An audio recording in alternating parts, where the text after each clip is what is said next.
Well, let's peel back the layers and get to the beginning of this journey. Again, thanks for taking a minute out. And I would love to begin our journey with 5 years ago, we were really in the pandemic. 14th was Yes, like a ceremonial day. yes, yes. How did you make it through that time period? And how much of living through that has reverberated into what you do today? 2020 for a while was wild for me because I made a lot of life changes that year.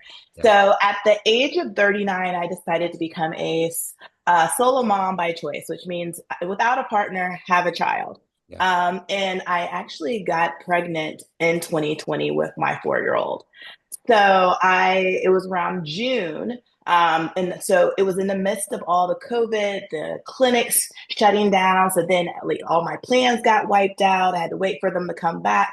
It was a lot going on. So I ended up spending the first part of COVID pregnant, the first year by myself in a condo in Silicon Valley. Right. So it was very interesting to go through that and go through that journey.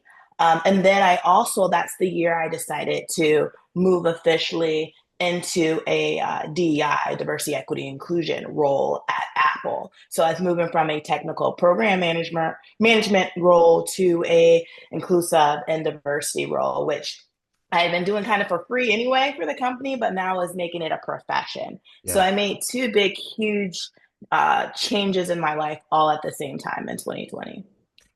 And it's interesting because the key word now is DEI in this weird world that we're living in. So we'll get to that. Yes. But to get there, I want to do this. To have everyone out there understand exactly what you do on a daily basis, I'm going to put you in front of a bunch of grade school kids, third graders, and it's career day. And one of the kids in the back of the room is really curious and wants to know what you do for a living. How do you answer them? I would say I'm the person that ensures that everyone, no matter what they look like, no matter what they enjoy, no matter what they eat, no matter where they live, they're able to come into your classroom right now and feel like they belong, feel like they can make friends, feel like they can learn, and they can have joy while doing it.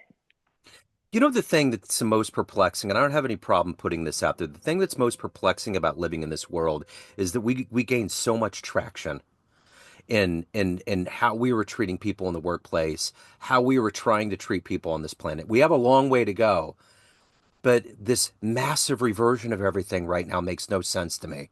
It absolutely is interior to not only logic, but to being a human being on this planet.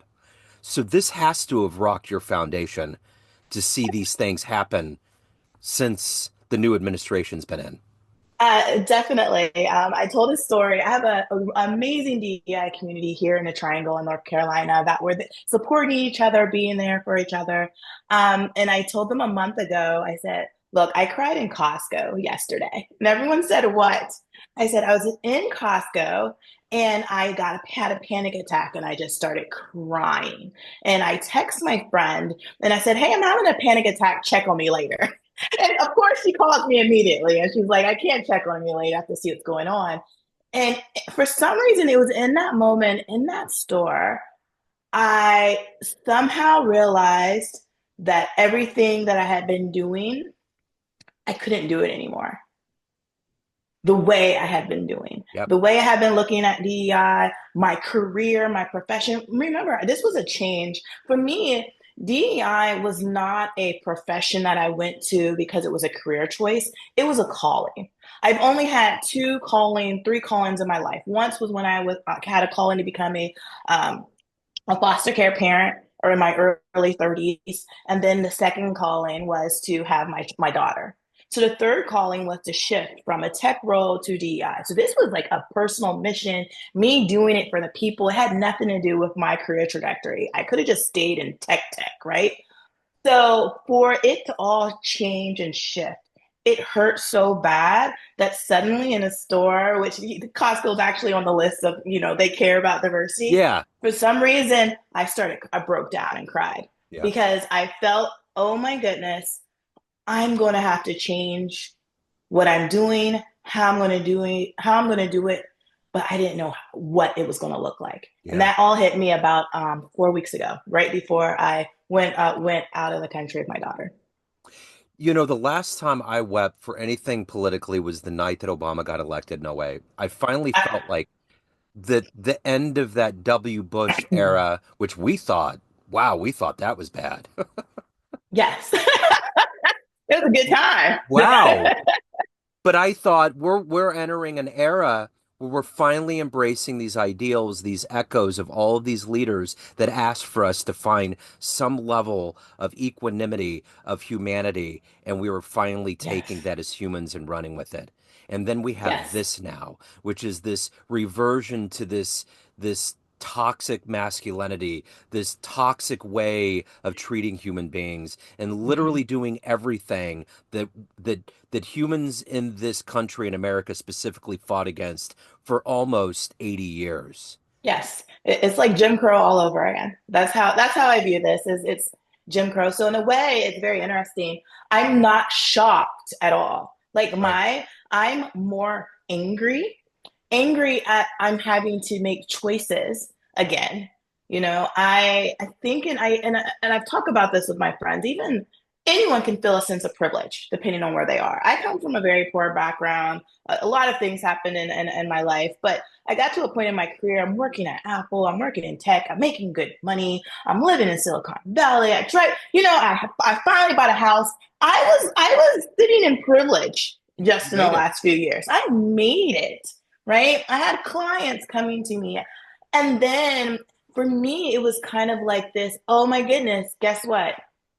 You actually didn't make it. You just got caught up in the privilege cycle, right? Of not understanding that there were still people waiting to take those things away or to ensure that I wouldn't be able to keep moving. And it hurt because it's not about, merit. It is about merit at the true sense. Like I work to get to where I'm going, right? And so for suddenly everything that I've built, my company, I had been going for 2 years. In January, I had made it 2 years, which is great when you start your own business. I quit Apple, started a DEI company called SocialEDG, and for 2 years, I made it. And so for suddenly to be hit in the head and also have DEI put in the crosshairs, I have a 4-year-old daughter, right? This is about safety now. The choices I make. We saw how many of those in DEI within the federal government, they created a website to dox them. There's eyes on people who do this work.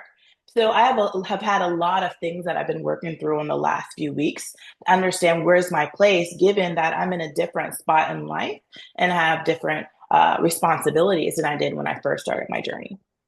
You know, the other half of America that's not down with what's happening right now, there's a lot of emotions. You had mentioned anger and having a panic attack and all of these things. There's a whole wide range of emotions that we're all feeling on the other side.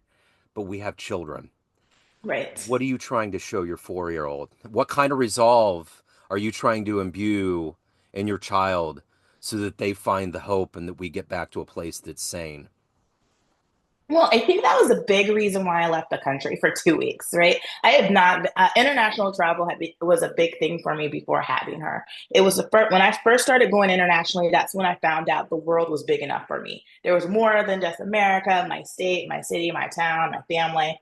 So, but I haven't been able to do that since having her. Yeah. So my cousin ended up being in Japan. He's like, come over. And I took my daughter with me because I wanted her to see the true Yvonne and her full piece, because a piece of me is culture, travel, exposure. And if I didn't do that, my daughter wasn't going to be able to see that. And some people go, why would you take a child that far? Well, it gives her exposure. Right now, she probably can go to get on a train and subway better than a grown adult, right? She knows how to do it. But given that, what I realize is that I think even for me, the way I look at DEI or the way I may be building my business in the future is probably going to be more aligned with how do we raise children Yeah. to be resilient Hmm. and adaptable to changes in time. Because history now moves faster. We have these cycles, but it's no longer a couple thousand years until things fall apart. Now it's a couple hundred, now it's every four. Our children are going to start living in a society that can change overnight. Yeah. We're never going to go back to some old school or whatever people think it's going to be. We are now with technology where we're at, things are always going to be changing. How do we create systems, educational opportunities that teach children how to be resilient, adapt to change, and not fall apart like us? We all fell apart during COVID. We all fell apart, in the Yeah. last few months. Our children don't have to do that. Yeah. And that is what's pushing me forward, I think, into my next journey is that I don't believe that my daughter has to fall apart to be strong, culturally competent, and most of all, she shouldn't have to live in fear. I think she can be able to grow in this period of time and still hold on to her joy, hold on to her childhood, but we have to be very intentional about how we do it. So that's where I'm sitting right now Good for you. in that space. Yeah. So speaking of childhood, let's go back to the third grade. What did you want to be when you grew up? Um, so interestingly, I was actually raised in what we might consider a cult, so a Okay. religious cult. I gotcha. So a religion that believes in is one of those Armageddon religions that the end of the world, even right now, Trump in office, the end of the world's coming. My mother's called me, trust me. Um, and so all my life, I've lived with the end of the world coming. So we weren't taught to get educated, to go to college, to have dreams. So I was an ambitious child from birth who was told that she couldn't dream. So imagine that Wow. complex. The personality you see here, I had then. It's not like I grew up and became this extrovert, Yeah. right? It was then, but I wasn't allowed. So I could only dream so far. I was very creative. So I sang, I would teach myself instruments. I taught myself piano, flute, a little bit of sax. I used to write, but I could never take those hobbies or think skills and turn it to an actual dream. So at in the third grade or around that age, I was just supposed to become a missionary. Imagine that, which is hilarious Yeah. that I now do some social, in some way, I am in social work, right? Yeah. But I wasn't supposed to really think further. My mother said at kindergarten that, when I was born, she said I was never going to make it to kindergarten. So my daughter's about to be in kindergarten next year. Yeah. So that it's a little bit different than most when they think about what they wanted to be. I wasn't really allowed to think about what I wanted to be at that age. So in the eternal question of nature versus nurture, and as a parent, you see that you're going to see things that are going to happen in your own child that you're going to be like, wait, that didn't come from, I didn't teach that, you know. So what were the things that were taught to you that have enabled you to be successful, to have a thirst for traveling the globe, to do things that weren't expected of you? Was it nature? Were you born with this internal thing that you developed? How did it happen? I think it was both, with both, which is really hilarious because I'm no longer in that religion. I'm considered disowned, right? I'm not part of my family who's in it. I'm out here on an island, right? Thankfully, I have other family, other communities. But what I sometimes want to just tell my parents is that they created this monster. Yep. Right. My mom taught me how to read and write before kindergarten. Unfortunately, I went into kindergarten writing love letters to the little boys in my class. So, whether or not it was a good thing, but my mom was about educating me very young. My dad was an entrepreneur. We lived in Still Valley, right when Still Valley fell apart in Ohio. So he had to start businesses. So my entrepreneur spirit comes from my father. I've worked in some capacity since I was 10 years old, right? So that ethic, that thirst for knowledge comes from my parents, Yeah. right? It's just that they kind of hit a wall when they went into the religion and didn't keep on moving in that evolution. Versus once I came out of the religion, I was able to continuously evolve from those things that I enjoyed and turn them into even something even more. So I am my parents' greatest miracle. But at the same time, I'm sure I frightened them over the last years because of that. So we all grow because of the inspirational forces or heroic forces that exist in our life.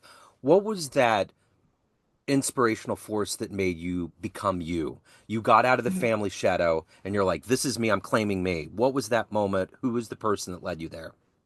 I'm going to take it right back to travel. I travel obviously in the States. You know, you go to another state, you might go to Chicago to hang out, some of those things. But I didn't leave the country until I was, I think, 29 years old. I was late to going to college, so I didn't even get my undergrad until I was 29, 30. But when I was 29, I had this amazing professor. She's now the dean of the University of Cincinnati. I think she was as an ex-Mormon, right? So we had this like kind of like thing connection there. And I went out of the country with her. And we went to Belgium and we went to France. And when I came back, I had a what I considered a nervous breakdown. I just kind of disappeared. And she came to find me. She's like, "Where are you?" Her and my counselor, "Where are you? What happened?" I said, "I don't know what happened. I left the country. I came back and I'm angry." And they said, "Why are you angry?" And I remember looking at her and I'm going, "I'm angry at you people didn't tell me the world was big enough for me." Like I was just because I had been raised in a small mold, so I thought I was too big for the for it. That I was trying to burst out, and then when I was able to burst out, I realized the world was my oyster. All these possibilities, all these things that I could do, and that my mentor at the time, she was like, "Oh, that's called reentry." And not every that it doesn't always affect everyone, but we found out that our African American students actually have it more because when we go to other countries, African American doesn't exist. It only exists in America, so we have these identity issues. And when we come back, who knows what happens? But thankfully, I had them. I had a counselor who was there to work to name it, name my feelings. Though I say name our emotions, and then she allowed me to actually I our essays and about our travel, she allowed me to write it in poetry. So my essays, my final work on that, I wrote it in the language that I knew to express what I went through. And I think that was my biggest changing point. And I'm at 23 countries since then. So Have you ever heard of the author Jason Mott? I don't think so. I'm not I, sure. I just read the best book on what you like talking about reentry and the African American experience. It was so well put out there. It's called Hell of a Book. I'm going.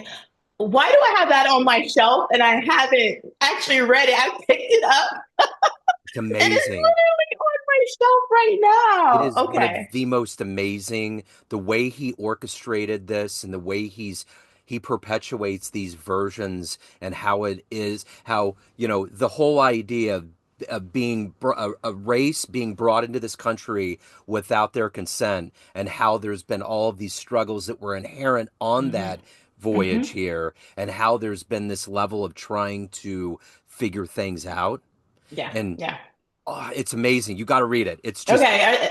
it I'm gonna do it. I'm still in the process of getting through jet lag, so let me take that off the shelf while I totally. have a little bit of downtime. Totally. Yeah, you'll love it. It's actually very good. So let me ask you this. If you can meet, speaking of Jason and figures in our lives, if you can meet one person on the planet right now that is inspirational or fascinating, who would you love to meet and talk to? Does it have to be living or could They it be give me someone from the ghosts. past? Yeah, we can. Oh, James Baldwin. Okay. Just number one, James Baldwin. I view James Baldwin as one of the premier voices on identity, whether it's whiteness, blackness, shame, guilt. He has this amazing way of talking to anyone from where they are and getting them to stop, listen, and reflect. They don't have to believe what he says afterwards, but anyone who reads his Yeah. stuff, they reflect.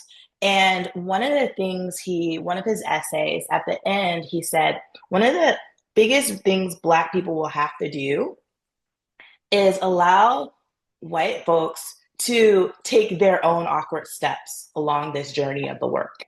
And as someone who was in DEI, as I'm reading this, that's the opposite of Yeah. what, I'm supposed to be doing. I'm supposed to be helping everyone, help people to be allyships and advocates. And he's like, no, you have to allow others to do the work. And right now, his words are making me move into a pause era of my life where I focus on building my own resilience for me and my daughter while the world and individuals are kind of figuring it out, which is very almost opposite of what I'm supposed to be doing as a DEI professional. So I'm in a huge transition. And it's this year is going to really show what that looks like. But James Baldwin, I would just like to sit with him and just hear him talk and just learn from the blueprint he left for us. So that's what I consider those voices. They already created a blueprint. A lot of what they wrote was for the future because they knew it wouldn't happen during their time. And I think we need to stop, listen, and reflect on what they've already shared with us. And that's one of the goals and things I've been doing recently in my own continuous education. You know, as a guy, I have a jazz radio show, and as a big fan of jazz, Charles Mingus actually has a lot of ways that remind me of James Baldwin. There's a Mm-hmm. level where they can get sublime, but then they can Yes. get really disruptive. And it's only a part of them not being able to hold back and making people say, you know what, too bad. This is the way it is. And if you don't like it, that's fine because we don't either.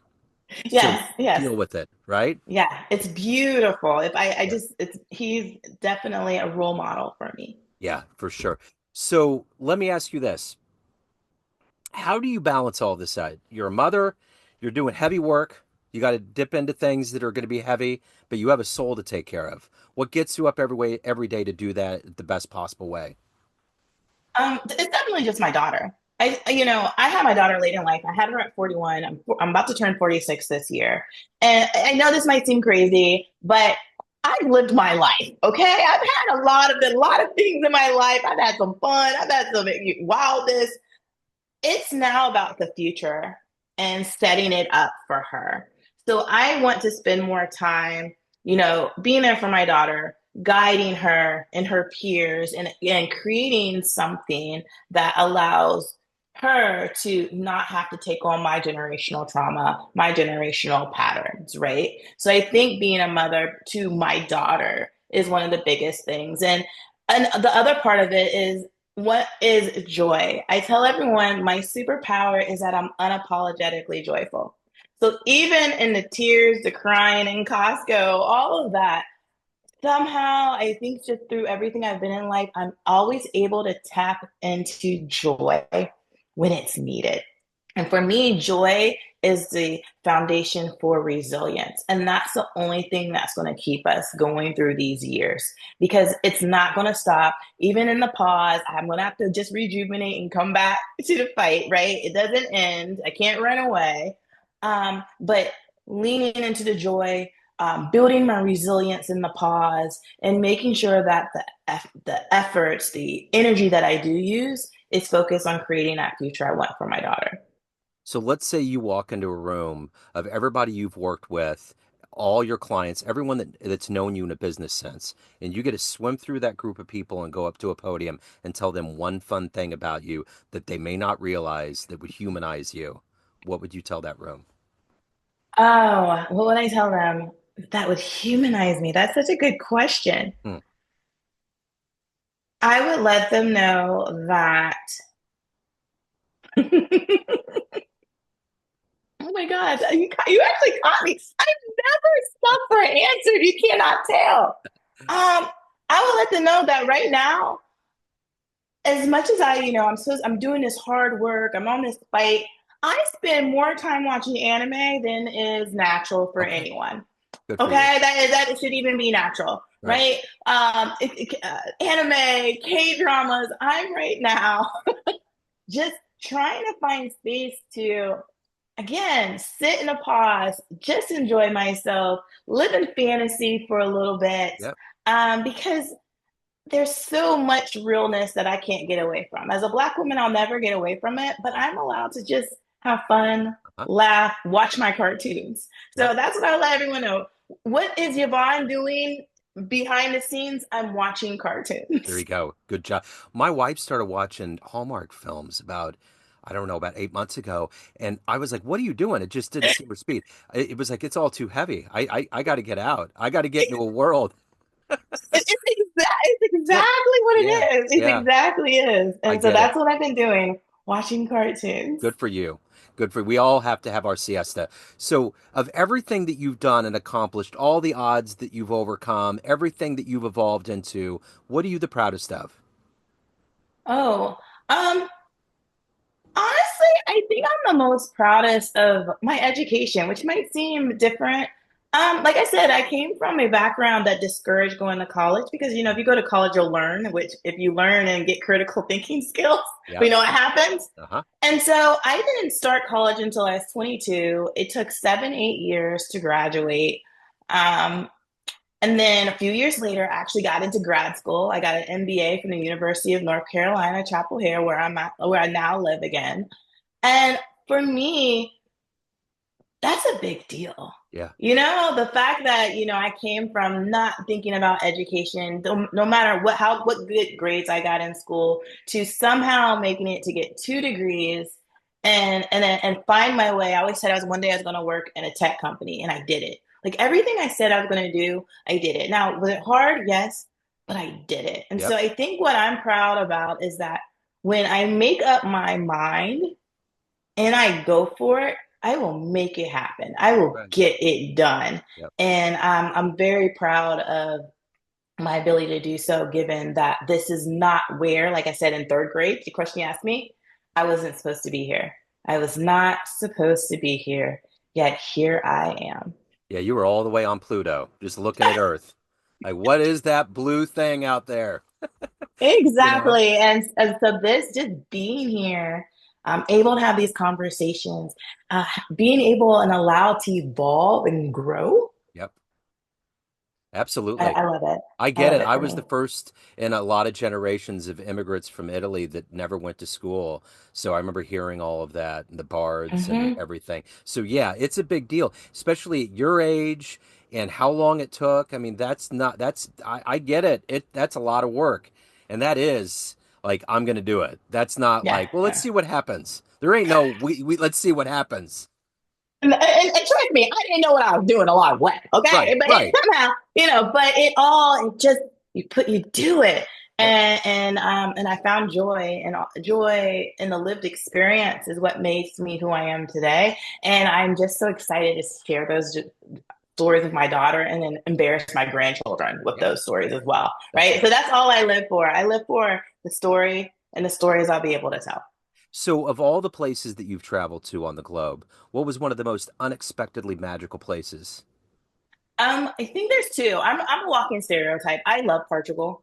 I love Lisbon. Yeah. It was one of those places where the minute I got off the plane, I felt at home. Wow. Right. So if I ever go anywhere, that's probably, the direction. It's just something about the country that's magical. And the other place is actually Ireland. I felt the same way there Wow. as you might have. And for some reason, that when I went to Ireland, it was like during a week where there's no rain, right? So everyone's like, "Oh, the weather's going to be this and that." It was lush, it was green, and I don't know. Those two places are on the top of my list for how they make me feel. But for growth, has to be Southeast Asia. I backpacked through Southeast Asia in grad school. A couple countries with friends, three of them all by myself. And that taught me strength because there's nothing about me that screamed backpacker, right? At that time.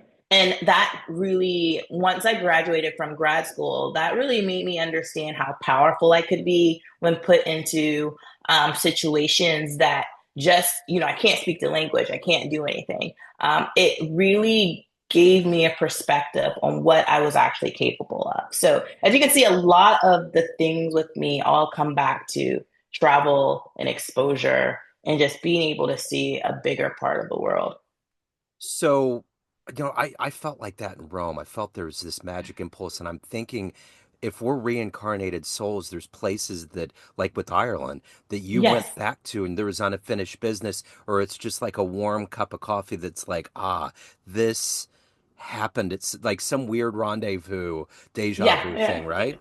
Yeah. One of my friends, there's some type of astrology that looks at what places in the world you should live or something like that. And a friends of mine did it based on my birth date and time I was born. And funny thing is, the line went through Portugal. Yeah, It was so funny. Like it's it's like, awesome. oh my, and my whole line there. But there's something there, and I'm all about tapping into that magic right? That energy, don't question it, just tap in That's it. and let whoever needs to talk to you. That's kind of how I roll. Just let it come. That's jazz. That's improv, you Hmm know? hmm So at hmm the end of the day, everyone has a perception of you, family, friends, clients, everyone that knows you, but you run the show. What's your perception of you? Who do you think you are? I'm a hot mess. Oh, We all are. um, hmm, um, I am a walking contradiction. That's how I look at myself, as a Yep. walking contradiction, but I don't look at it as a negative way. I look at it as I'm allowed to be as multifaceted as I want to be. And again, it's come from a background of not being able to be all those things. So there are times where I be emotional. There are times when I'm not. There are times where I might have a conservative viewpoint. There may be times where I'm a very liberal in my thinking. And all of those pieces don't have to be separate. They're just based upon what my evolved belief system. And my belief system isn't one thing, it's multiple things based on different cultures, different experiences. So I often, when people meet me, they always meet like that first person. We always have the representative.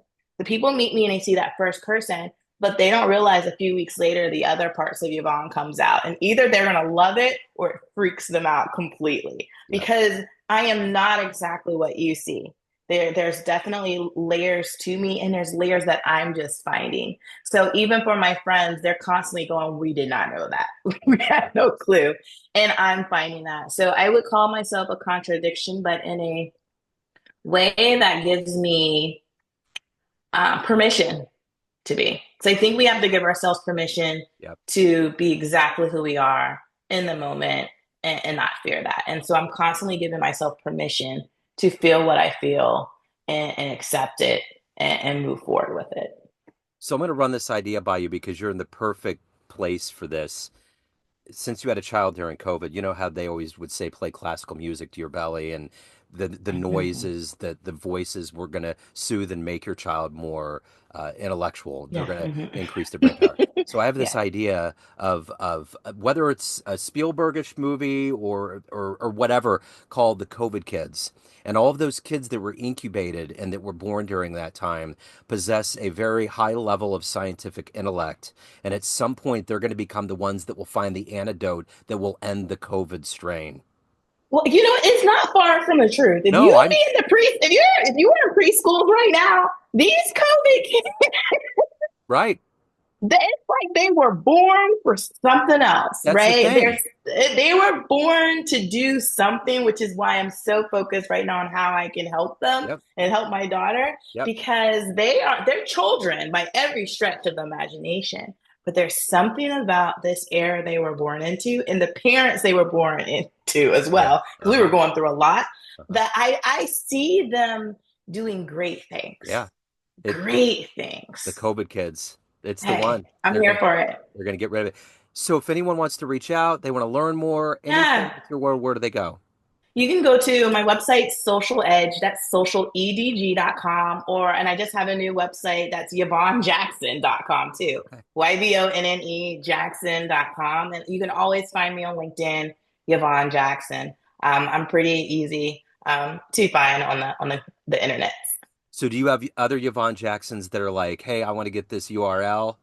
So I just got the URL like 2 months ago. Wow. I have not been able to get it for 20 years. 20 Okay, years. then that's your And answer. yeah, yeah. Someone finally let it go. And turns out there's so many Yvonne Jacksons who are in some social working, uh, academia. There's like Yvonne Jacksons are doing big things. So I'm in Yeah, good company. But I I figured. finally was able to get my domain literally 2 months ago. I've That's been awesome. waiting on it. So I think there's a reason. Oh There yeah, is a reason. that's what I was So thinking. look for what's coming. There's things that I'm working on. Look for it. I'm really excited. Like I said, I'm focused on the Good. future of our children. How do we make them resilient and adaptable to this world that they're going to have to live in? Yeah, we got to stay strong and bright. We're the ones. We're the ones that are going to lead them, and they're going to look at Yep. us as models. So, Yes. Yvonne, Yes. thank you. This has been wonderful. What a Thank great you. Thank conversation. you. Yeah. Thank you so much. You got me right I finally feel like myself after a few days of like not surviving being home. I'm Yeah. just finally sleeping again. So I needed this to get me back on the horse. So this is inspiring me. Like, I'm like, okay, Yeah. Yvonne is ready. So thank you for these questions, for bringing this out of me. I needed it more than you can even know. Yeah, you're incredible. Hello, friends. Joe Dimino here. I just wanted to let you know that after 30 years or so, I have finally released my first book of poetry through the mighty Spartan Press here in Kansas City, Missouri. As the creator and host of both Neon Jazz Radio and the Famous Interviews with Joe Dimino podcast, along with being a visual artist, I'm ready to embark on a new adventure and want you to be a part of it. You can get a copy online via Barnes & Noble, Amazon, and actually on the streets in Kansas City at the great Prospero's bookstore off 39th Street. You can also visit joedimino.com for links to the book, to more poetry, and everything in my world, including paintings. Thanks for all of the love and support over the years, and please dig the words.